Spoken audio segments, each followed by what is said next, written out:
Last time we covered an awful lot of territory. We talked about whether technology is primal or the sciences. We talked about whether technology is an offshoot of the sciences, or whether there's something about the primal act of grasping, of Suhanden, as Heidegger puts it, that needs to be taken very seriously. Whether the sciences were a sort of a theoretical tack on to technology.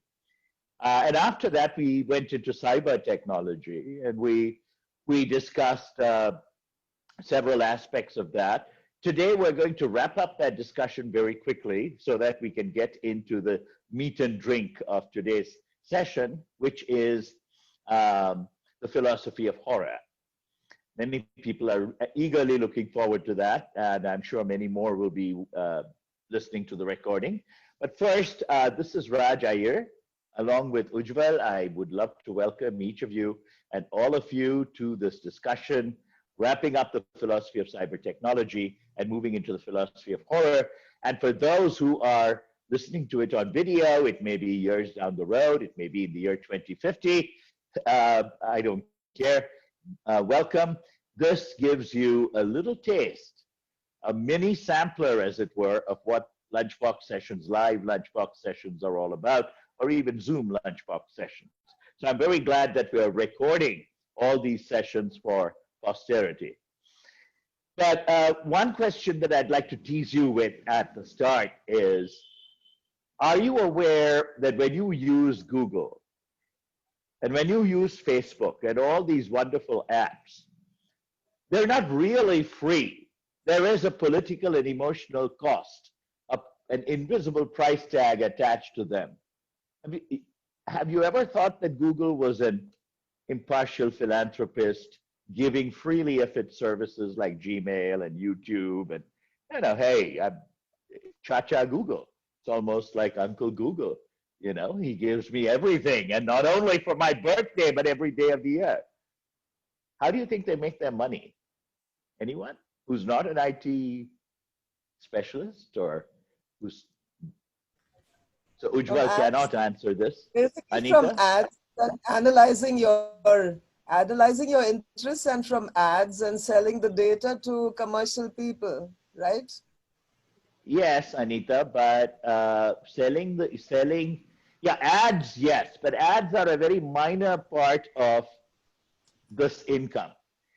What's really happening with Google, and Shiva Vaidyanathan has a wonderful book called The Googleization of Everything that you might want to check out, The Googleization of Everything, where he argues that Google, you are not really the consumer of Google. You think you are. You are the product that Google wants to sell to corporations and so forth. So it mines an awful lot of data about you. Every music site that you visit, every book that you buy, every secret quote unquote vice, every sexual preference that you might have is faithfully recorded by Cha-Cha Google and sold to governments and corporations. That's how they make their money. And that's why advertising online tends to be very targeted. You know, I'm still surprised when I just think of something and do a search maybe for a particular tune, and whole albums by that particular musician will appear online, teasing me to buy them for a mere dollar, you know, $2.99 or 199 rupees. How did they get that information? Well, it's all coordinated. And so that's fed into the system, and that's how they make their money. Often they do it quite unscrupulously. So some people have found themselves in jail because of some comment they may have made about a political leader, which is then sold as part of the package to the government. So it feeds into surveillance systems as well. Yeah, it's not very pleasant. Just a second. Before we continue, yeah. So I have enough people to tell this. There is an option on Zoom to raise your hands, right? So that way it'll be much more coordinated. So if anyone doesn't know that or doesn't know how to do it, just let me know. So there's an option. I mean, it must be somewhere on your screen. I mean, I'm the moderator. I don't have that option. So just search for it. I don't see a raise hand option. What do you have to click? Yeah, so you don't see? It comes in the chat group. The chat? So when you open the chat, you'll see a raise hand also. Yes, but I'm not seeing this. Are you currently using a phone? No, yeah, I'm it's using You have a to laptop. I'm on a laptop. enable chat as well as the participant. Just Okay, because it's under reactions. It's under reactions, I think. do you Right? see it? uh-huh. I don't see it. I did see it on my laptop. There was Is a very this it? clear No, that's a clap. last week I used my laptop and there was a very clear raise hand icon. Yes. Okay, so in case you can't find your raise hand, so just raise your hand physically. I'll be sure. I'll try my best to just make movements. Hopefully I'll find you. Yeah. So let's continue. Yeah. So does anyone feel that that's ethical? I mean, there are some people who would say, fine Google, fine Facebook, have at it. Sell my information to governments, I have nothing to hide. Meanwhile, I love all your freebie services. Gargi, is that ethical? The media of the social empires and search engines. They have a lot of information about you, frozen like statues.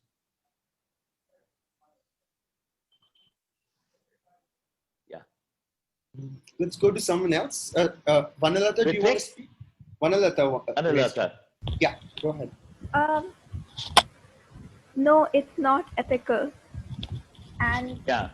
they track, like you said, they track almost every single thing. And then while in the larger scheme of things, you might think that you're one insignificant person, how does it matter?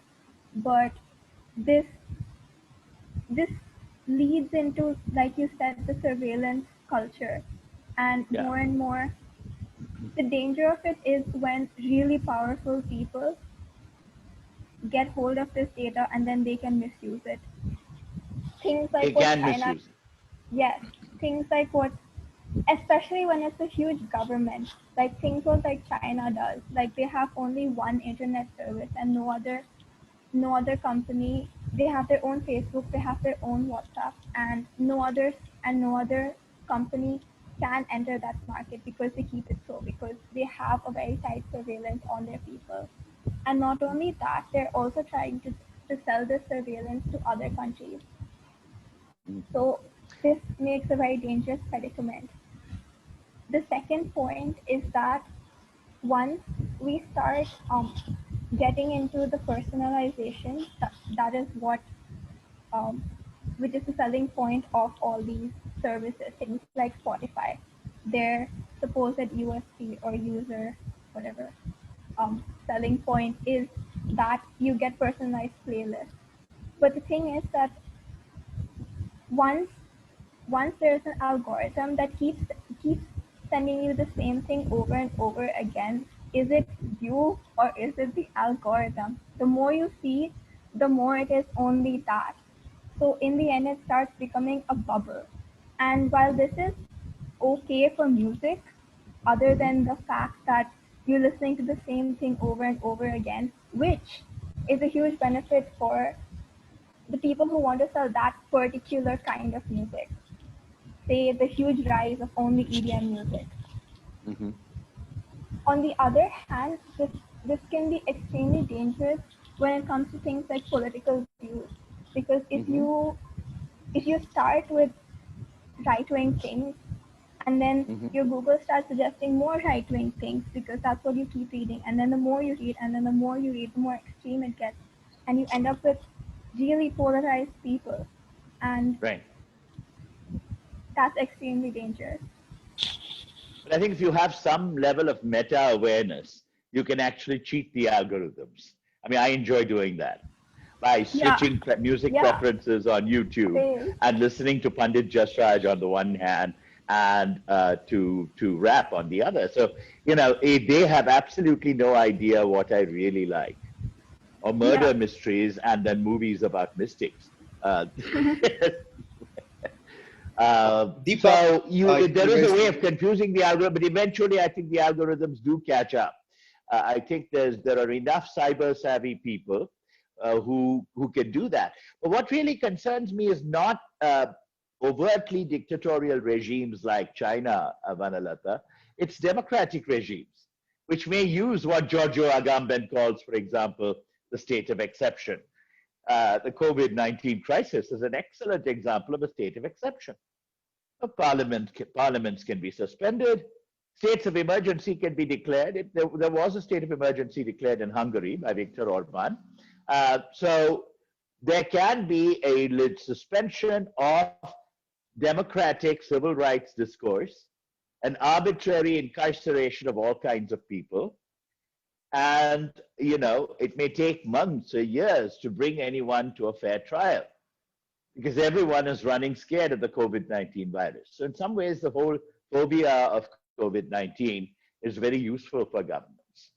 And it's not only COVID-19. There are many other such contexts that allow the state to consolidate its power as a surveillance state and to act on it with very little accountability, even in so-called democracies. And that's really disturbing, really, really disturbing. Because as Agamben points out, and he's one of the most significant European political philosophers of our time, that once you go into a state of exception, it's very hard to go back fully. Like look at all the airport security regulations that came in after 9/11. And they've not been reversed. We're still scared of terrorists in the bushes. So after we find a vaccine or a cure for COVID-19, there'll still be a sort of a blanket ban could be on mass gatherings, especially mass gatherings of protesters. Because COVID-19 may have gone, but there are all kinds of viruses lurking in the shadows that may come forth. And this time we're going to be prepared. So never drop your masks. We may actually be doomed to be masked for the vast majority of our lives. Fearful thought. I mean, to me, that's much more scary than the disease. So there is that whole danger of the surveillance state. Michel Foucault talks about biopower, about the state and discourses of power reducing the citizen to a docile body who's imprinted through disciplinary measures. And in a context like a prison or a school, he argues this in his book, Discipline and Punish, Foucault says that surveillance there takes the form of what Bentham called the panopticon, the all-seeing eye of the disciplinary authority that's watching you 24/7. And even if it's not watching you, you have internalized it to where Big Brother is always watching. And so you are obedient and docile. You don't ask questions. Why should I ask questions? My God, I have to be disciplined. That's how I earn my living. That's how I'll get out of this prison eventually. That's how I'll graduate with a high school diploma. So the obedient body, the docile body, is cultivated by all these disciplinary institutions. It's very, very, and of course, now we're talking about the electronic panopticon, the all-seeing eye of the electronic surveillance system, whether it's CCTV cameras, whether it is data mining, whether it's X number of things, they've got you. They can really track you. I'm very suspicious, for example, about fitness tracking apps because they can be so easily misused.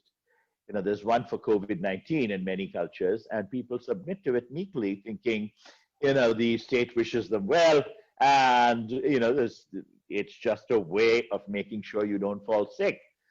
But it can be used for other purposes too. The app can also, through GPS, track where you were, who you were talking with, who you were having sex with, etc., etc. And it can be used against you if they so desire.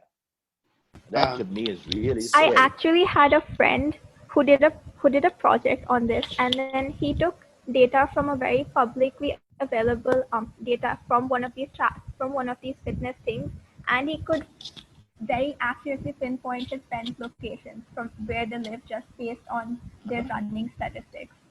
So this is real. It's not Yeah, fantasy anymore. I'll just And stop you while my guys. friend, I'll just stop. Yeah. I'm so sorry, Deepak. You've had your hand raised. I mean, we have to follow some sort of a rule here. Deepak, go, please. And then Dr. Gargi after that. And then we'll surely come back to that point. Sure. Yeah. Right. So I actually raised my hand while we were talking about how our phones and gadgets are really monitoring our activities. And one thing that I've noticed is, especially with a particular operating system or a particular device. So let's take, for example, Android. Android has been updating itself for quite some time now, and every update or every new version that's released, there is a newer smartphone in the market that uses that particular update. And what I've actually noticed is, once when smartphones have migrated to this form where the battery is not removable anymore, I kind of come to this conclusion that the battery is can't be removed for a very specific reason, that the apps are constantly monitoring the activities even while I wouldn't say while the phone is switched off, of course that would be ridiculous, but while the phone is idle. So there's a constant monitoring of some sort that happens. And of course, when I buy a new phone, the apps themselves say that, hey, it looks like you need to update this app. So why haven't you done it? And I'll be prompted to update the app. And the newer thing that I've noticed in all these updates and even the software updates of the phone is, there's a disclaimer that says you cannot roll back the update, or you cannot go back to the previous version. And that is something that I've noticed. So there is a drastic difference when I still have a smartphone which I use, which is quite, I think, 4 to 5 years old now. The battery is removable, and the Android operating version in that is 4.4. And many of the latest apps do not work on that Android version at all. Mm-hmm. And I realized that as long as I was using that phone, I would make sure that I would switch off automatic updates. I would switch off all these things. But as I'm buying newer phones and newer gadgets, this feature to disable automatic updates or to disable some sort of tracking is slowly disappearing. So that's something I wanted to point out. Excellent point. Excellent point. I don't think smartphones sleep. They're forever communicating your data, even data about your snores, conceivably. Dr. Gargi, did you have a point? Yeah, please go ahead. And then Ritvik, quickly, because we will be moving into our discussion of philosophy of horror in 5-10 minutes. Gargi, are you there? Yes. I was trying to unmute myself. Okay. I just wanted to say that with these digital apps, one of the most common we see, every college of Delhi University or maybe any educational institute has a fest every year. Right. And there is an app where no one can enter without logging in through that app. And these apps take away all the data, because the Google gives you memories from 6 years, 10 years sometimes, which means the whole store is with them. And we had IBM people coming to our college who were saying that the more we are using these things, the more space they require to save the data. And you never know when these boxes get mixed up, what will occur. That's so true. And even There's if the going, I boxes mean, don't come we get have to mixed be up. ready for a catastrophe which should be digital, but very dangerous. And even if the boxes don't get mixed up, I think if there's enough digital information about you, tracking your appearance and attendance at a fest, but then tracing you back to your childhood, that's an awful lot of information about you that's vulnerable, exposed, naked.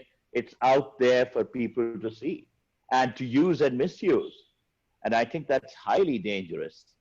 Yeah. Ritvik, did you have a quick point? Ritvik, are you there? Yes, sir, I am. I was thinking about the discussion. I joined a bit late, so I don't know what has been discussed before I joined. I Yeah. wanted to discuss like what exactly do we mean by surveillance here? Because I'm kind of seeing that people do not like that government is having the benefit of to be able to surveil people. Yeah. I don't know what exactly is wrong with that. Uh, Although I do believe that government should respect our privacy, Okay. but uh, the main question that I want to ask is that are we differentiating between surveillance and privacy here? Okay. And First if of we all, are, okay. no.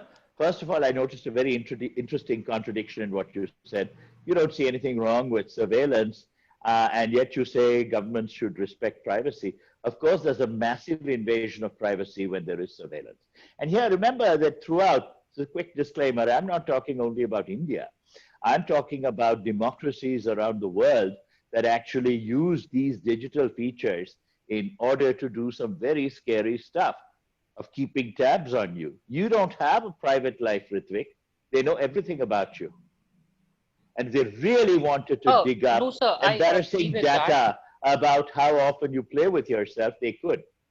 They really could. And that, to my mind, is very scary. There isn't any a private dimension to the individual anymore. Even if I migrate, Anita, this is the other Anita who's joined us, welcome, to Idukki, Kerala, to live in seclusion among my animals and birds and, hugging trees and so forth and enjoying nature, being an eco-romantic. That that's idyllic, but you're using apps, which means that you are tracked.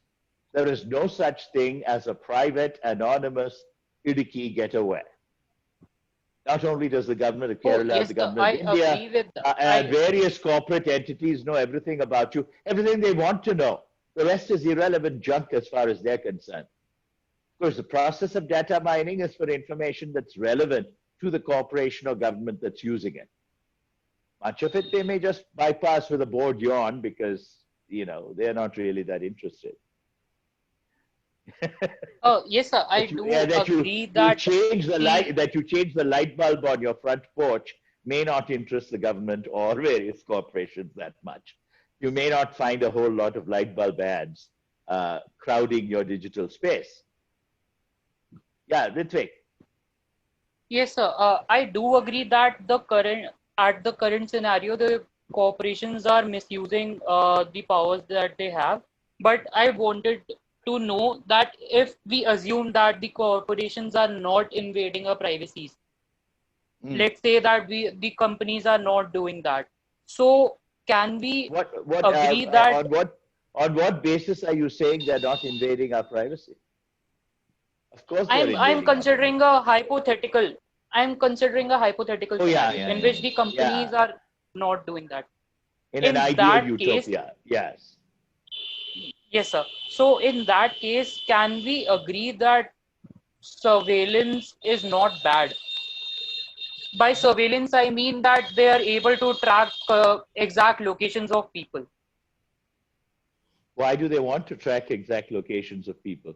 Why can't they let For people alone? example, there might be some Why, sh- why like there should I? might be some criminals that are.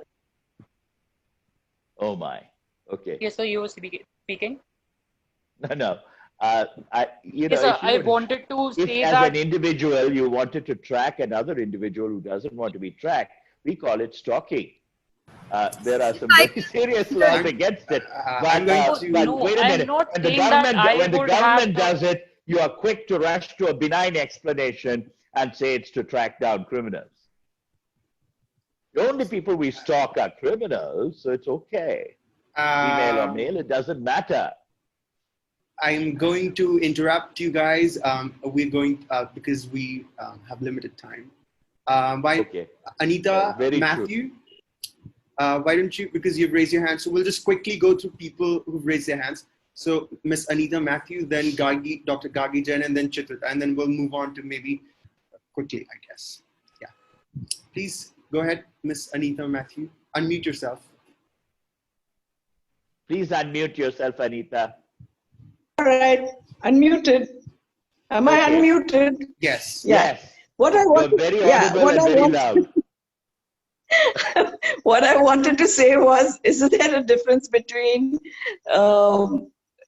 surveillance and voyeurism? That's what, when you said that, I'm living here, it's if somebody comes and wants to do surveillance, I would call it voyeuristic. Is that but there is something voyeuristic about it. And what's worse is it's commercial voyeurism or governmental voyeurism because they want to spy on you to make sure that you're not deviating from what they believe to be the straight line. Yeah. Yes, it is voyeuristic. Voyeurism doesn't simply imply a delight in seeing in an illegitimate sort of way somebody else's nude body. Voyeurism also means this act of wanting to pry and penetrate and get into people's private lives. So that surveillance would be voyeuristic, right? Yes, and a very dangerous form of voyeurism. But would that be illegal? It's not. Could that be taken as illegal? Once upon a time it was. And, in Orwellian times, we thought of it as a nightmare. But now a lot of people are cheerfully reconciled to it and see it as the norm. That's what scares me. I think Chitrita has a question that she wants to ask Ritvik. Chitrita, are you there? Yes, I am. Yeah, hello. Can you hear me? First of all, it's very good to hear your voice. Why don't you turn on your video? Okay, hi. Just give me a minute. Yes, you could, yeah. In the meantime, Dr. Gargi, I hope you can see me now. Yeah. Welcome. Hi. It is very good to see you. So, it is very good to see you too. So, what Ritvik said, I would like to reply to that. So what he's saying is that, what if the company is not going to use my information to do bad things, or, what if the surveillance is for criminals? So what I'm saying is, Ritvik, what if you are the one in power and you decide that someone who even slightly disagrees with you shall be treated as a criminal? People in power tend to do that. And if we keep giving into, the demands of what they say for safety, we are definitely, the voyeurism, voyeurism topic and debate aside, we are letting them take away our liberty. It's not, if it matters, if they want to know, if they won't do me any harm, why should they know my habits? What if I'm a private person? I have full rights to keep my choices, to keep my habits private if I want to do so. Ritvik, you have a brief, you can, in a brief reply, have a chance to respond. Okay, so what I was talking about was a completely hypothetical scenario. In that, I was assuming that nobody But we do not live in a hypothetical scenario, Ritvik. We live in the real world. I mean, this is we are talking about real, but right? I just wanted to get the idea that people are, if that happens, we cannot say that happens, then your scenario. Is that okay to let the government have the power to surveil everyone? Not at all. And it's never okay. Use that power only when a person has committed some serious crime. No, so who decides what's serious? That is the thing. Laws. You can never do Laws. that. See, the government is not going to be a robot, first of all, unless if you're not talking about robots running the government. If it's human, then what you are, proposing is that we live under the rule of a benevolent ruler, and we are the mercy of that benevolence. That benevolence can extend to certain degree for some people, it can extend to more degree for some people, or it can extend to lesser degree for some people. In such a society, first of all, then people will no longer be equal. And once again, unless it's robot who decides what's serious, they can use any situation and change the definition of seriousness. Okay, No, they they can say, cannot. That's like right exactly the now we point can of a say, law. Nobody. no, but law is not followed. That is the thing. Unless it's robots ruling, you cannot expect humans and bodies of humans to agree on a law and follow it to the letter. It I doesn't am happen. not expecting anybody to do anything. I'm just considering a scenario where it is possible. Okay, so Plato always talks about that there is another world of forms. Before you Like, continue, are we Ritvik, completely, yeah, are we let's be brief about supposed to this. like completely refute that? Otherwise, No, we What? won't right? be able to touch horror. I couldn't follow Ritvik, what he Okay, said. okay. But Okay, I repeat. We are very, very far from Plato's ideal republic or any other kind of ideal republic for that matter. No, Yeah. I'm saying that if we I'm always not keep sure that refuting Plato's republic was ideas, that ideal anyway.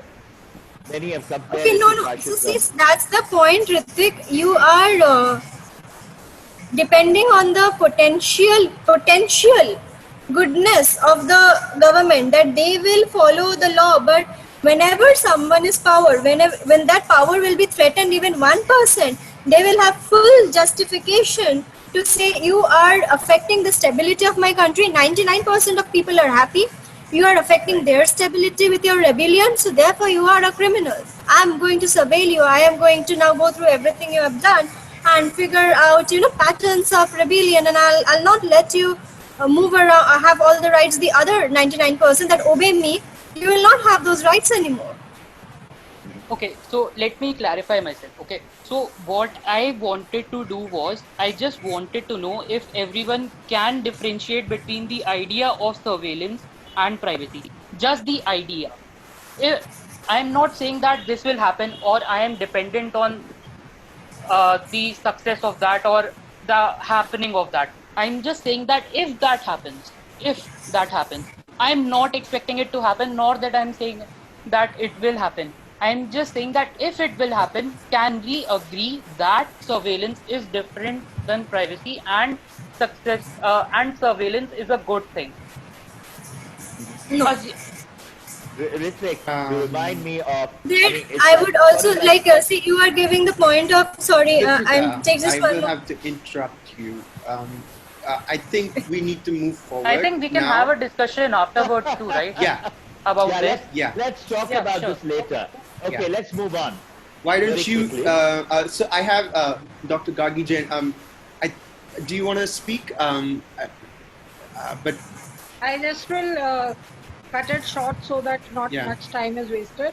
yeah, I just want to say that if we start giving exceptions, that someone can be surveilled, one aspect was already said, that how do we decide? But here, what we call is a dominoes effect or a slippery slope which occurs. One shift in the whole system creates a disturbance, and the right to privacy 100% gets breached. Mhm. So we can't have a rule that if we want, we can do it, and if it should be permissible. all right. With that, we will move forward. Ratzer, can we move to horror now? Yes, I think so. I was Yeah. planning to discuss virtual speech act theory, but I think that needs a whole session in and of itself. So let's move into the philosophy of horror. The first question is, we seem to take this word, this innocent little signifier horror, for granted. No one's ever asked us for a definition. And what the dickens do we really mean by horror? is a question that very few have posed. But I'm posing it to you now. What do we mean by horror when we speak of a horror film, or that was a horrifying incident, or the way the government behaved was horrifying? Horror, horror, horror. Yes, Deepak. Horror is anything that instills a sense of fear. Aha. Wait a minute. Wait a minute. Wait a minute. My dog enters the room suddenly and I have a minor cardiac spasm. Is that horror in the sense in which a vampire entering the room would be? Surely not. No, because but quickly the definition of fear recognize itself is very different. No, it's just a knee-jerk reaction. It's an immediate fight or flight reaction when I see Cleo coming in straight, diving for my ankles to where I almost trip. You know, my heart misses a beat, but that doesn't mean that I'm in a state of That isn't horror. fear, that is stimulus. I'm talking about... No, it's not stimulus. I am really scared because for just 1 second, it was a completely unknown stimulus. Then, of course, I calm down. I say, Cleo, bad girl, and pat her and so forth. But when I see a vampire entering the room, my reaction is quite different. So yes, fear, intense fear. Yes, intense fear. Yeah. I think there's an intensity of fear. I may be scared of dogs, but I don't say dogs are horrifying in the sense in which Dracula is horrifying. There's also disgust. Horror novels from the Gothic times onwards, from let's say the 18th century onward, have been all about decaying corpses and gruesome, mutilations, rapes, really disgusting stuff. So there is an element of disgust about horror too. I do not want to meet that undead person who has just feasted on the blood of 5 virgins. I find him disgusting. I find him appalling, morally and every other way. He stinks as well. So there's that whole disgust and fear. And of course, Noel Carroll of City University of New York, who wrote a pioneering work on the philosophy of horror, said that one definition of horror is that mix of fear and disgust, intense fear and intense disgust. But there's another factor there, surely, and that explains the perennial attraction of horror movies and horror novels, and why horror has snuck into other genres as well, into romance or into the whodunit. There are murder mysteries that have a supernatural horror element in them. So there's fascination as well. I'm fascinated by a vampire. I'm fascinated by this ghoul or by the zombie or by this haunted castle with the wind whistling through the leaves, and the rain pouring in gusts against the window, all that. So it is, I'm scared. I am scared. Yes, Anita, Kurtz in Joseph Conrad's Heart of Darkness, his last lines, the horror. And Marlon Brando does a very good job of that in the film Apocalypse Now. If you've seen Francis Ford Coppola's Apocalypse Now, it's a sort of a very loose filmic transcreation of Conrad's Heart of Darkness. Do check it out, both the movie and the book. I would start with Conrad and then look at the different ways in which Coppola has taken incredible liberties with the text in his film. But then, so there is that element of fascination there as well. There is, of course, the Freudian account of horror, which is the simplest theory that comes to mind. And that is, we really want to be possessed by a vampire. Deep down inside, unconsciously, we want to be scared. We want that dark castle, the dark count to come in and possess us. And very often the fantasy is sexual, if we dig deep down. The only thing is, watching a horror film is a kind of sublimation. I don't, in Freudian terms, I don't ever have to say, I really want to sleep with Dracula. I really want to have oral sex with that vampire. I can say, I'm just terrified. Ooh. But that ooh also has a certain sexual jouissance about it. And we'll talk about that in a minute. But that is one possibility, but I say some people have found that a little simplistic. There's also, of course, Mrs. Radcliffe. Now, Mrs. Radcliffe was a very interesting Gothic horror story writer. She was a feminist, and she actually distinguishes between horror and terror. Terror is actually ennobling. Terror is a stimulant, Deepak, yes, in your sense. It stimulates the imagination. It's a stimulus. Terror, one thinks of Kant and Coleridge and their this definition of the sublime. The sublime is not the beautiful. It's not the pretty.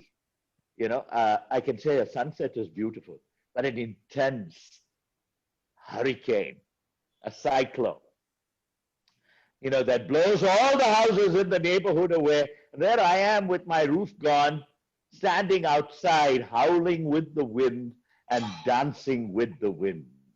That's the sublime. It's not pretty, it's not beautiful, and yet there is something akin to beauty, a kind of a dark beauty, if you will, horrifying, intense beauty in the sublime. So a lot of horror, I think, is sublime in Kant's terms and also in the English Romantic poet Coleridge's terms. Before we move forward, why don't we open up if people, what horror means to them?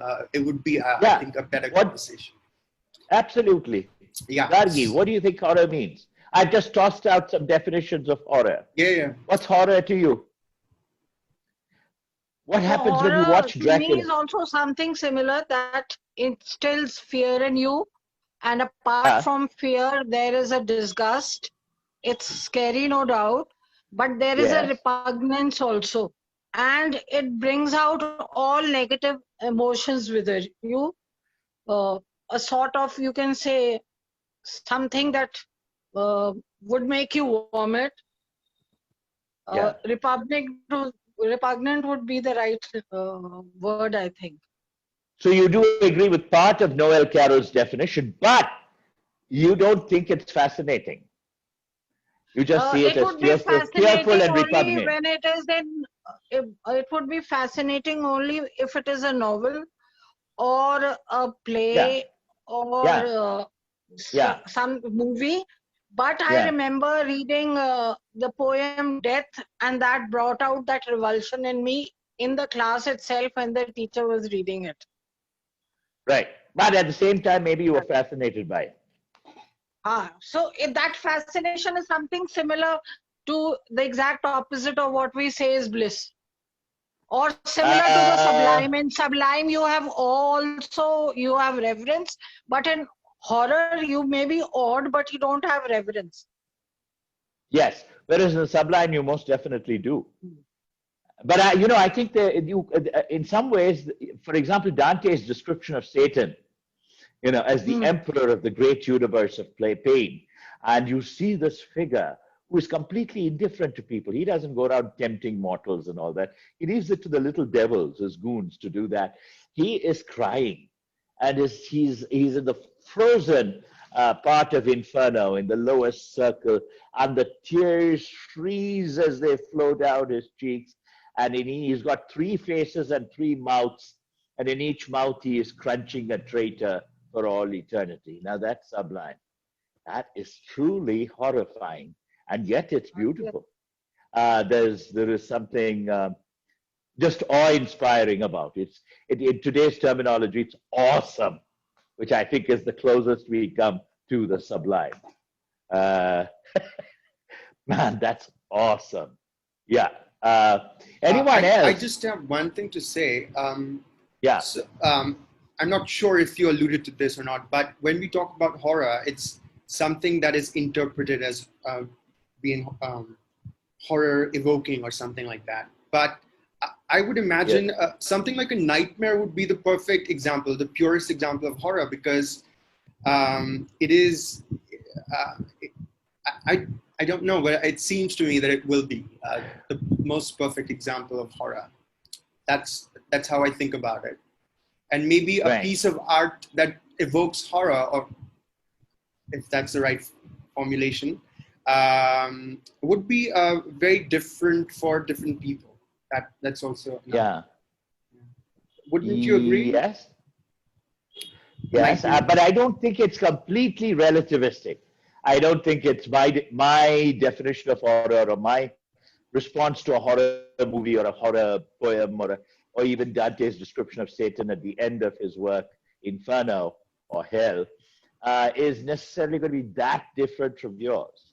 I mean, but wouldn't you agree that a psychopath's view of a horror would be completely different? He would love horror. He wouldn't have the same understanding and perception of he wouldn't have the same understanding, and yet we feel a certain sympathy for Hannibal Lecter in The Silence of the Lambs. What a marvelous role played by Anthony Hopkins, where he says, "I ate his liver with fava beans and washed it down with a glass of red wine." And he looks at her with no smile in his face, at the Jodie Foster character. And we go, whoa. And I still feel the prickles just quoting him from memory. Yeah, there is something sublime about it. It's not disgusting. Hey, it is disgusting, but in that very repugnance and fear, Carroll is right. We also experience that fascination, that deep attraction, even that empathy for someone who's so lost that he could say and do things like that. I mean, it does make sense what you're saying, because everyone loves horror movies. Who doesn't love horror movies? Yeah. I mean, they're the bestseller. That and whodunits. And whodunits have a very great, we'll talk a little bit perhaps next week if we run out of time now, about how a whodunit incorporates elements of horror. A very good murder mystery has elements of horror in it. The greatest mystery in the English language, The Hound of the Baskervilles, has clear, alleged supernatural elements in it. It's only at the end that Conan Doyle's hyper-rational detective Sherlock Holmes solves the case rationally. But Conan Doyle himself was fascinated with the occult and with the paranormal and was a member of the London Psychical Society. So he was deeply fascinated by the supernatural or paranormal beyond the senses realm. And he was very interested in some of this. Yeah, Miss Anita Matthew. Anita. Yeah, please go ahead. Unmute yourself first. Yes, please. Okay, unmuted. For me, I think horror was best depicted by Hitchcock. His Psycho always gets me. Even now, if I watch it, I feel eerie. The whole way it's been built, I think it's amazing. That's horror for me, basically. But I think there are films in. I beg to disagree with you about about Hitchcock's Psycho, because I think he did much scarier, much more interesting stuff like Rear Window. All those marvelous Jimmy Stewart films like Vertigo and Rear Window are my absolute favorites. Rear Window is really, and when Raymond Burr comes up the stairs slowly to kill this man who has been a voyeur, looking through his window and watching him murder his wife, and making it clear to him that he has been watched. He comes to get him. That is a really, really scary movie. In Psycho, the horror is a little too obvious for my liking. But it can, horror can be obvious. Like you said, if a dog comes and jumps on you, may not be horrific, but yet for a minute, that fear could be termed as feeling a sense of horror. Yeah. And Psycho I really think that is realistic. Yes. It's realistic. It could happen. I mean, it's something which is possible. That feeling that that's why I there. find it a little. That's why I find it a little insipid, because it could have happened. Whereas something like Rear Window, or I think that's Deepak's dog, Cleo, taking his revenge on me because I was insulting dogs when we first started. You muted the dog? No, You are muted. Okay. Well, then it must be Anita's. But whatever it is, let's go back to, so psycho to my mind is mundane, because that kind of psychotic could exist anywhere. New York is full of them. Any big city is full of them. Emotionally disturbed, males especially, some females too. Scary. Killing. Miss Anita Dumra, Very scary. please go ahead. No, but I am much more scared by mystery out there, that supernatural element slowly entering your house, or the mystery that cannot be solved with a tinge of the supernatural, much more subtle than psychopath going around killing people in the bathtub. Yeah. Anita Dumra. As far as films are concerned, I think there's a clear distinction between horror and whodunit. I enjoy a good old whodunit, even if there are a few murders in it. But it's the supernatural element coming in that makes it horror to me. No, but what, Anita, the clear counterexample to what you're saying is Conan Doyle's Hound of the Baskervilles, which I mentioned a minute ago, where there's a clear supernatural element. Till the very end, when we see the physical hound, we go along in a sense with the local legend that there is this hound that the Baskerville family is cursed, and there is this hound that stalks the latest Baskerville on the scene and makes sure that it follows him to where he dies. Because there was a Baskerville way back when who raped and killed a young village woman, the curse of the Baskervilles is very much there. So that supernatural element is there throughout. So oddly, the best detective story in the English language is also one that is a borderline horror story. Borderline. Borderline. Let me just read you a quick passage from The Hound. A hound it was, an enormous coal black hound, but not such a hound as mortal eyes have ever seen. Fire burst from its open mouth. Its eyes glowed with a smoldering glare. Its muzzle and hackles and dewlap were outlined in flickering flame. And then comes the famous purple passage. Never in the delirious dream of a disordered brain could anything more savage, more appalling, more hellish be conceived than that dark form and savage face which broke upon us out of the wall of fog. So there you have it. Now I can place where your fear of dogs comes from. I don't have a fear of dogs. I love dogs. Okay. I love dogs. I want to adopt one. Right. I was using that as a theoretical example. One never talks about one's real fears, if you've noticed. One always camouflages them carefully. And I'm not going to tell you what my real fears are, but no, dogs are wonderful. But in the Hound of the Baskervilles, the dog is really a supernatural legend dog associated with a curse till the expose at the very end. And it's marvelously done. So, Anita, there goes your theory that you like a good whodunit more than the supernatural because there are supernaturally tinged whodunits. By and large, I think there's quite a clear difference. Yeah, only because of the tradition of the rational detective. But otherwise, I could point out Carnegie, for example, and other psychic detectives in Victorian fiction that has fallen by the wayside because we focus so much on Wilkie Collins and Arthur Conan Doyle and so on, that from that period, that we forget that there were psychic detectives who actually use their psychic powers along with their rational powers to solve crimes. So, yeah, I think it's, and by the same token, the finest ghost story in the English language is Henry James's Turn of the Screw, the American writer who was really an Anglophile, lived in England for a long time, Henry James. He wrote this little novella, brief novel called The Turn of the Screw. And in The Turn of the Screw, you're not even sure that it's a ghost story. Did the governess imagine it all, or are there really ghosts? toward the end there seem to be ghosts, but you're really not sure.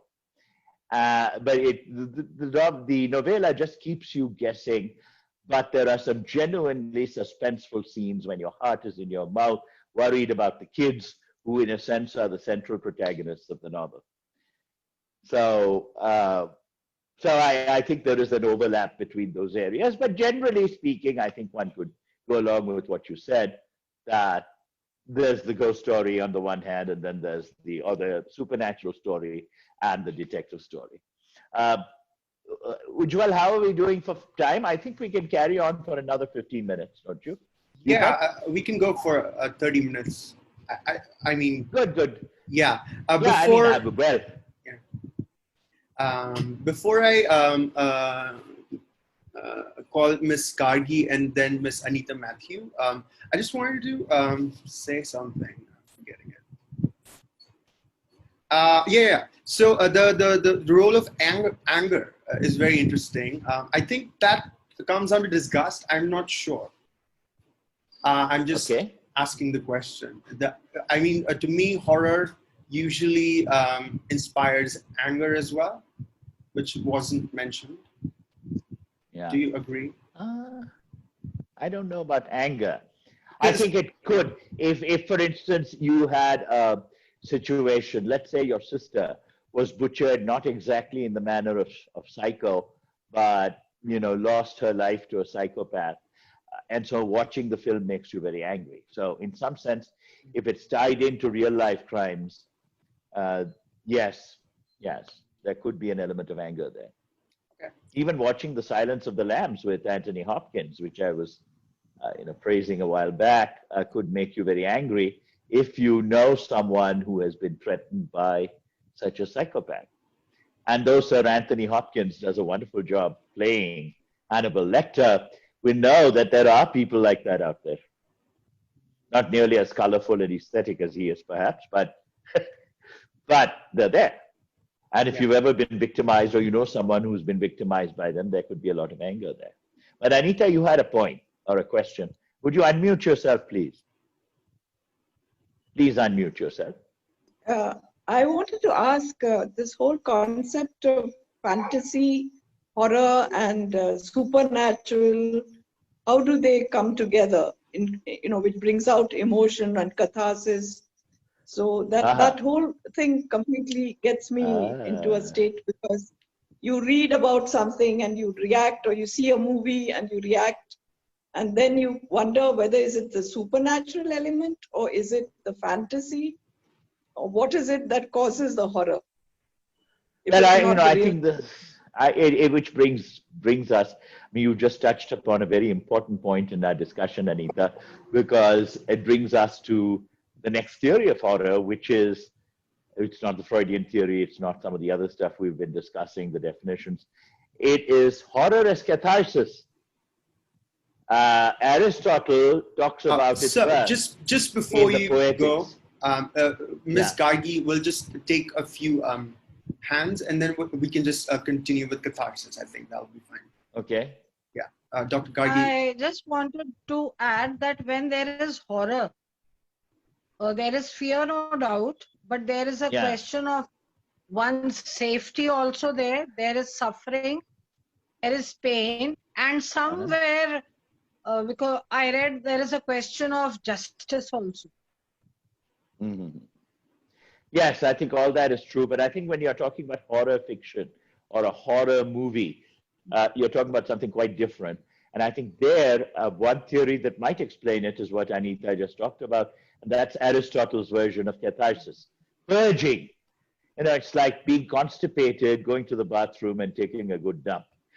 You feel so relieved at the end of it. And so Aristotle believed that when you go to the theater, when you watch these terrible dramas unfolding on stage, you are purged with the emotions of pity and terror. And a lot of stuff that you've kept locked up inside your chest is released. So that's the catharsis view of horror. And I think it has a lot to be said for it. Allied to the catharsis view is the view that, horror stories are strangely comforting. Reading Dracula when your plane is being hijacked can be a great comfort because it's almost as if you're with an old friend. Real life is so horrifying, whether it's the lockdowns, whether it's the pandemic of fear, whether it's the coronavirus that prompted the pandemic of fear. It's horrifying. Real life is terrible. You know, the Buddha knew that.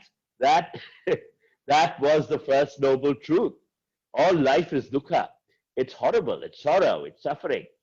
And so very often one uses horror as a fantasy route to escape. You know, when I used to take these very bumpy flights from the US back to India, sometimes coffee would be thrown all over, and then I would hear the pilot's voice saying, "We're now passing over the Carpathian Mountains in Transylvania." And I would go, "What a relief. If the plane does crash, I would land in the arms of Dracula and his minions." And strangely, it was a very comforting thought. But the real life horrors of airport surveillance and riding in this long, narrow tube for 21 hours to get from New York to New Delhi, this is actually a comfort. Rereading The Hound of the Baskervilles, even that scary purple passage that I just shared with you a few minutes ago and which is available on video, that is very comforting. It's soul food because it takes me away from the mask, the horror of the coronavirus, the horror of the everyday things like unemployment and not knowing where your next check is coming from, how you're going to eat next month. These are real horrors, and horror stories can be a wonderful way of escaping as well as cathartic. What do you think? Yeah? Deepak, you can go.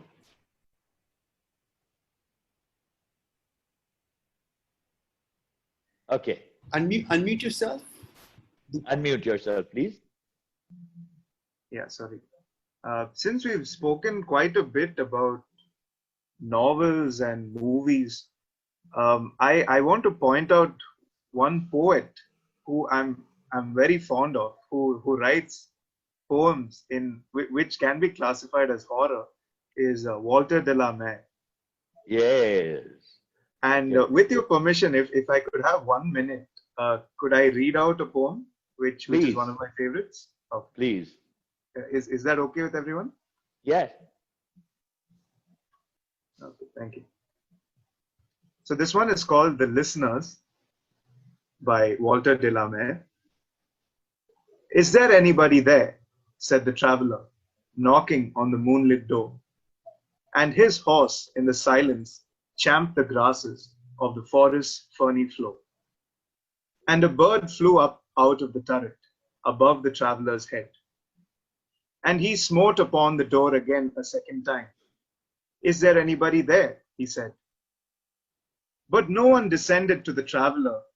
No head from the leaf-fringed sill leaned over and looked into his grey eyes, where he stood perplexed and still.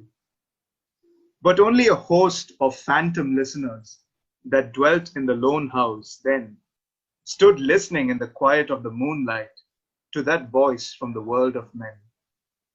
Stood thronging the faint moonbeams on the dark stair that goes down to the empty hall, hearkening in an air stirred and shaken by the lonely traveler's call. And he felt in his heart their strangeness, their stillness answering his cry, while his horse moved, cropping the dark turf neath the starred and leafy sky. For he suddenly smote on the door even louder and lifted his head. "Tell them I came," and no one answered, "that I kept my word," he said. Never the least stir made the listeners, though every word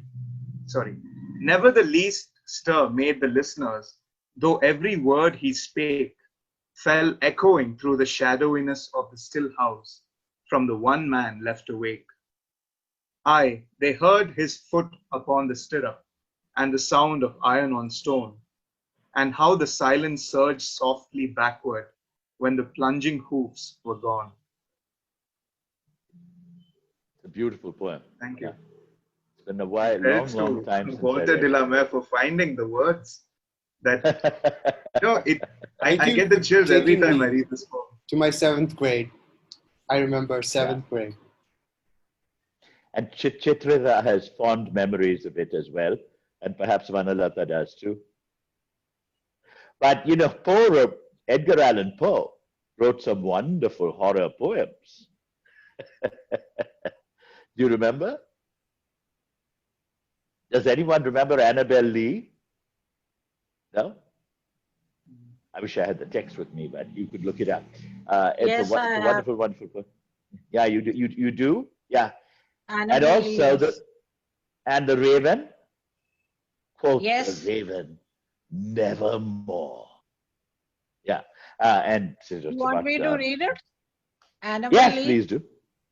Oh, please do.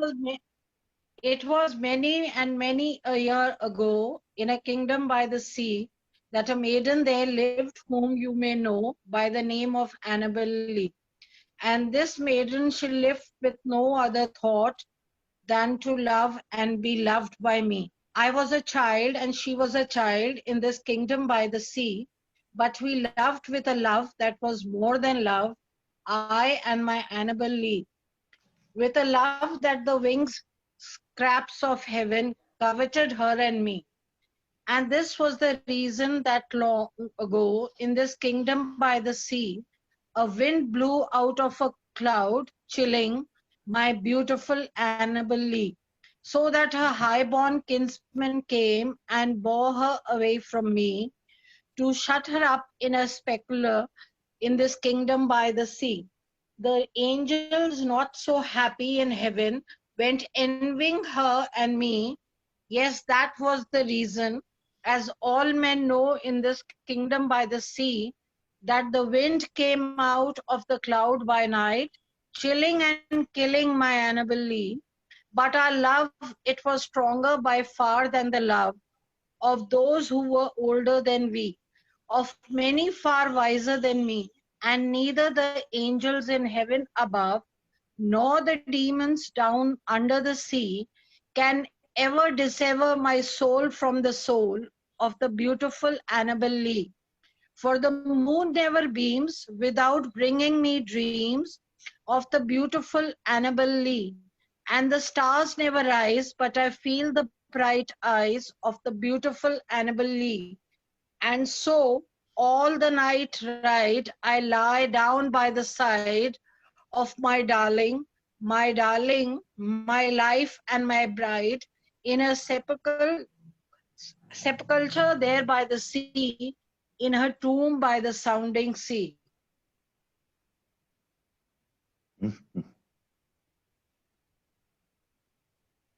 Is that it? Yeah, that was beautiful. Yeah.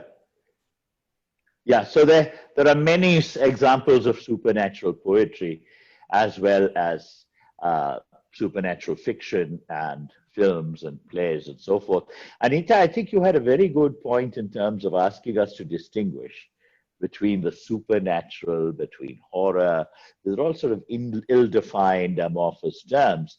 I think the word supernatural is interesting because it suggests the extrasensory. It suggests that which is beyond nature as phenomenon or nature as it is in itself, to go back to a Kantian sort of distinction. But at the same time, the supernatural doesn't have to be tinged with horror. Your mystical vision of an angel, your mystical vision of God, goddess, all that is, can be supernatural. It's not given to someone through their senses. Someone walking into the room when you're having this vision might easily write you off as a schizophrenic, or as someone writhing in sublimated sexual ecstasy. They said that of Bernini's Saint Teresa in Ecstasy, which was a marvelous sculpture. So, you know, it's very, very, yes, The Raven is also by Edgar Allan Poe, Gargi. But Anita, surely, so the supernatural doesn't have to involve horror. It can. And I think sometimes the two terms are used interchangeably. But I think one needs to make a tight distinction between the two. But I'd like to move on here because we've got a couple more topics to discuss. And then, of course, we're going to wrap it up next week, Philosophy of Horror. We have 10 minutes max. Can we do that max? in 10 minutes? 10? Okay. No. I can stretch it to 15. No. No. That's okay. We can go, okay, then 20, I guess. I think what we can do is to touch on one more point and then reserve the rest for next time. This has been such an interesting discussion. If we get some new participants in, as well as people who are here this time, we are going to have a very good discussion next week. There's so much more to say about the philosophy of horror. We have barely scratched the surface. I think there is one thing that I do want to point out is the atmospherics and poetics of horror spaces. There is, on the one hand, the fearsome outside, populated by ghouls and zombies, ghosts and Dracula. And on the other hand, there is the cozy interior where I am safe. But then there is what I call, and this is entirely my term for it, the invaded interior, as far as the poetics of horror space.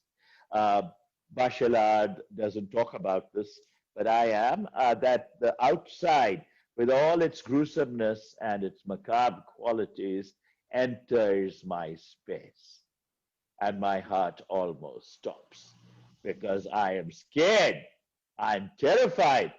That which I had banished to the great outdoors is sitting inside, leering at me, waiting for an answer perhaps, or teasing me, or wanting to grab me. So the outside invades the inside. You see this in detective fiction as well. Where's Anita Dumra?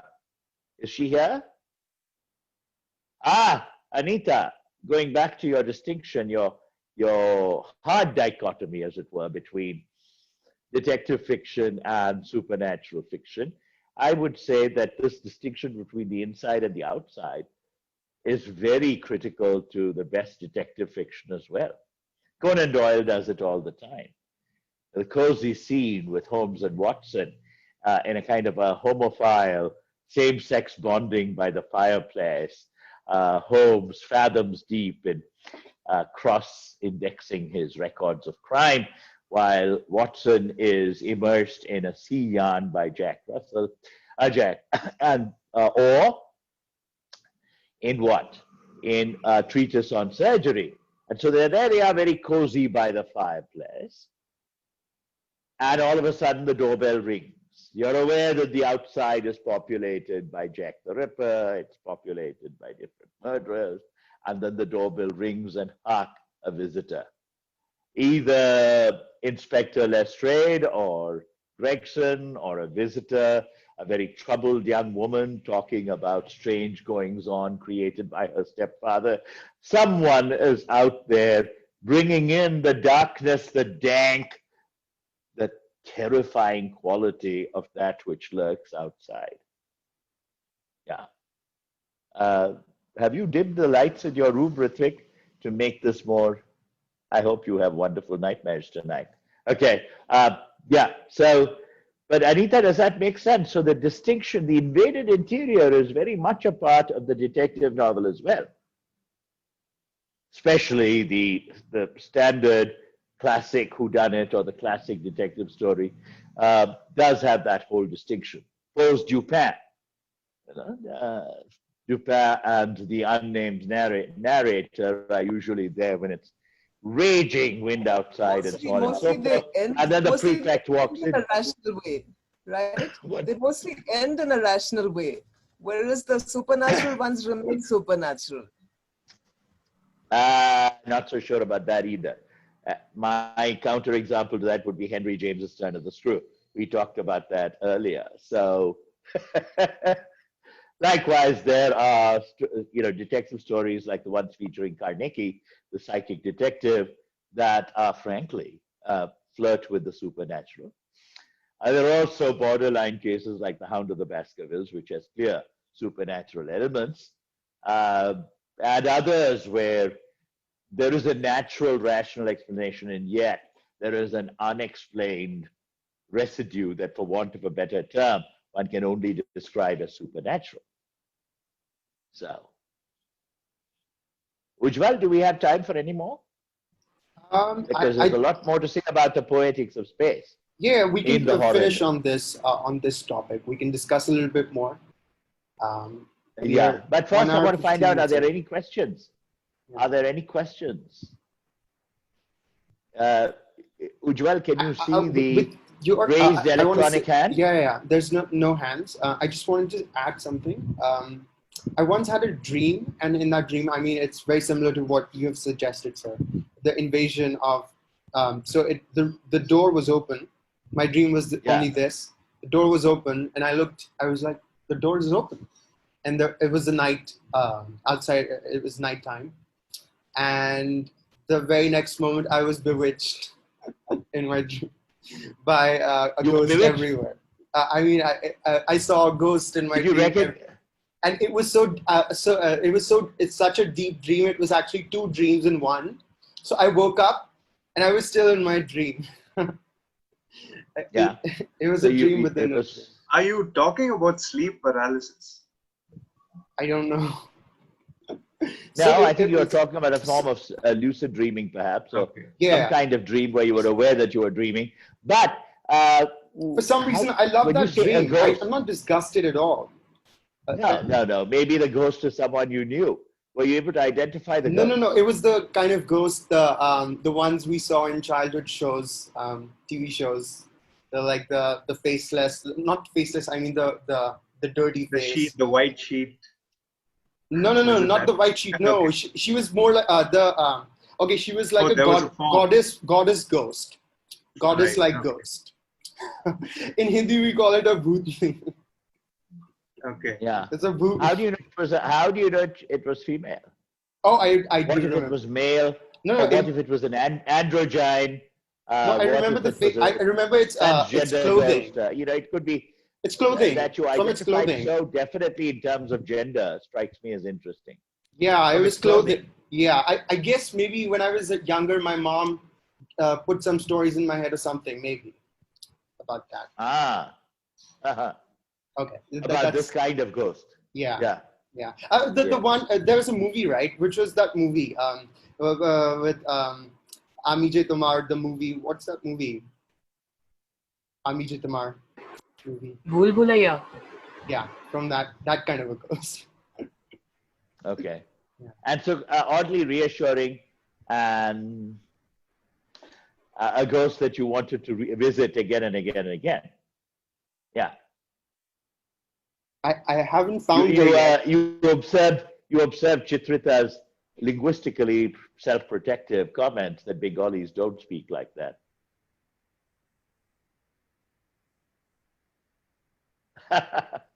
Please, anyone, we can move forward, I think, now. No, Chitrita, I don't think anyone thought you were upset. Yes, it's just a kind of an outsider's stereotypic pronunciation of your language. That's all. Probably. Yeah. I'm sorry. No need for apologies either. But no, I think we've run out of time. I think we need to pursue this in some detail next time. Because could you just sum it up, sir? Yeah. Yes, I think we started by trying to define horror, Noel Carroll style, by talking about the disgust and fear element of horror along with fascination. We talked briefly about vampires and their connection with sexuality when we discussed the Freudian theory of horror as a sublimate. When we're attracted to horror stories and horror fiction, we're really expressing a sublimated, usually sexual desire. We also talked briefly about Aristotle on catharsis. We were going to get into Mrs. Radcliffe, but we'll reserve Mrs. Radcliffe for next time, because I think there are important distinctions to be made from Mrs. Radcliffe's early feminist, first wave feminist point of view, and the rest of Gothic fiction, which tends to be very male-dominated, very rapist-oriented in their fantasies. Mrs. Radcliffe debunks the Gothic mode, though she's in the Gothic mode herself. And she draws a clear distinction between terror as edifying, terror as stimulating, terror as opening up the pores of the imagination, and horror, which she sees as the stuff of Gothic novels. You know, the repetitious sexual acts, the horrifying ghosts clanking chains, all that. So we'll talk about Mrs. Radcliffe as well. We'll talk a little more about this distinction between horror and terror, how we could tie it into the sublime. I think the sublime comes closer to what Radcliffe calls terror in her work. And we'll go on about the restoration of order at the end. We're also going to take a very deep nosedive into the Jungian shadow and the shadow explanation of horror, shadow projection and horror. And I think that will take us time. I think we should be able to spend most of next week discussing the philosophy of horror. And of course, we can think of new topics as well, which we can initiate towards the end of the next discussion. What do you say, Ujjwal? That sounds amazing. That's great. That's great. Yeah. Does anyone have anything to add? Add, subtract, attack, disagree with, agree with? Anita, you're looking positively beatific. And I mean Matthew rather than Dumra. You might want to unmute yourself. Wait a minute, where's Anita Dumra? There she is. Okay. Unmute yourself, please. Now everyone can unmute themselves and we can... Yeah. No, I love the interior of Ritvik's room. If you're watching it, even as I am, he's sitting in this darkened room. There's a curtain, but it looks as if the curtain opens out directly into a street, a very narrow street with dimly lighted windows in the house opposite. Fascinating. I'd like to freeze that image. Perfect setting for horror. Perfect setting for horror. No, yes, I think he created it. It's almost like creating a set for this discussion. I congratulate you, Ritvik, if you did that deliberately. You're sitting in the dark. You deny that? Don't say it was something as prosaic as a power cut. He's not saying anything. Suspense. He's adding suspense to the mix. It would help if he unmuted himself. That was intentional. Yeah, that was. Oh, it was? Uh-huh. Including the view of the ceiling. The lights back on if you wish. House across the narrow alley and so on. Dimly lit. I see that on top of the curtains. And I also hear thunderous noises in the background. We're going to be talking about Gothic trappings too. Speaking of, the wind howling, the rain coming down in gusts, the wind sobbing like a lost child in the chimney. Don't turn on the light, please. Don't bring in the prosaic into the sublime. Yeah. So why don't we call it a day?